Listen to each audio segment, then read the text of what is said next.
अस्सलाम वालेकुम स्टूडेंट्स। आज हम लोग अपना नया टॉपिक स्टार्ट करने लगे हैं जिसका नाम है evidence of atom.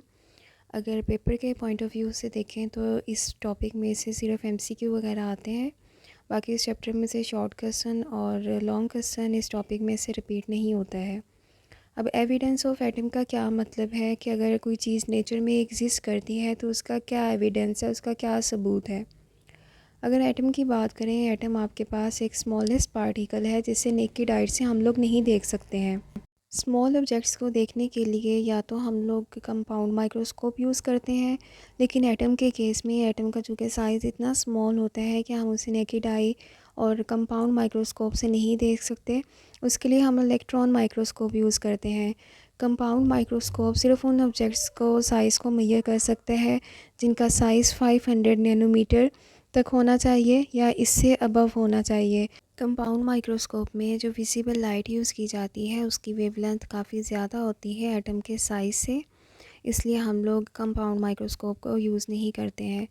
For example यहाँ पे आपको ना एक फ़िगर दिखाई हुई है, इसमें एक ऑब्जेक्ट का साइज़ 2 नैनोमीटर शो किया हुआ है और जो लाइट की वेवलेंथ हमने यूज़ की है वो 5 नैनोमीटर है। अब लाइट की जो वेवलेंथ है वो ज़्यादा है। अगर लाइट की वेवलेंथ ऑब्जेक्ट के साथ कोलाइड ही नहीं करेगी, रिफ्लेक्ट बैक नहीं होगी, तो वो ऑब्जेक्ट फिर हमें नज़र भी नहीं आएगा। इसलिए हम वेवलेंथ वो यूज़ करते हैं जो ऑब्जेक्ट के साथ एटलीस्ट कोलाइड करे, रिफ्लेक्ट हो, ताकि हमें वो नज़र आ सके।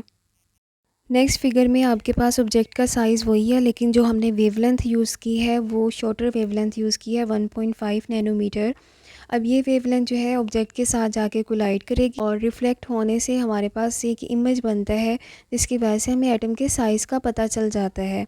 और एटम के साइज़ को चेक करने के लिए हम लोग इलेक्ट्रॉन बीम यूज़ करते हैं इलेक्ट्रॉन माइक्रोस्कोप में। नेक्स्ट आपके पास एक फ़िगर शो की हुई है इलेक्ट्रॉन माइक्रोस्कोप फोटोग्राफ है ग्रेफाइट पीस की। इसको हमने 15 मिलियन टाइम ग्रेफाइट के पीस को मैग्नीफाई करके दिखाया हुआ है, जिसमें जो ब्राइट बैंड है वो आपके पास कार्बन एटम की लेयर्स हैं। एटम का जब एक्सरे एनालिसिस किया गया तो पता चला कि एटम का जो साइज़ है, उसका जो डायमीटर है वो 0.2 नैनोमीटर है। ये एमसीक्यू वगैरह के लिए आपने लाजमी लर्न करना है। इसके जो मास की रेंज है वो 10⁻⁻27 से 10⁻⁻25 केजी है। और नेक्स्ट आपने एटम के जो स्मॉलेस्ट यूनिट हैं उसको एएमयू से रिप्रेजेंट करते हैं, और 1 एएमयू आपके पास किसके इक्वल होता है, 1.661 इंटू 10⁻⁻27 केजी है। ग्राम्स के अंदर एएमयू की वैल्यू 1.661 इंटू 10⁻⁻24 ग्राम है। अगर मिलीग्राम में देखें तो वो 10⁻⁻21 मिलीग्राम है। इंटरेस्टिंग नोट कि अगर हम एक बॉल पॉइंट के ज़रिए एक फुल स्टॉप लगाते हैं, उस फुल स्टॉप के अंदर आप जानते हैं कितने एटम्स होते हैं। उस फुल स्टॉप के अंदर आपके पास 2 मिलियन एटम्स होते हैं। और इसी तरीके से अगर हम वाटर की एक ड्रॉप की बात करें, वाटर की एक ड्रॉप के अंदर आपके पास 3 ट्रिलियंस वाटर मॉलिक्यूल्स मौजूद होते हैं।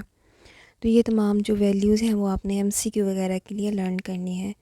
स्टूडेंट्स, ये टॉपिक आपके लिए काफ़ी यूज़फुल रहा होगा। Thank you so much and best of luck.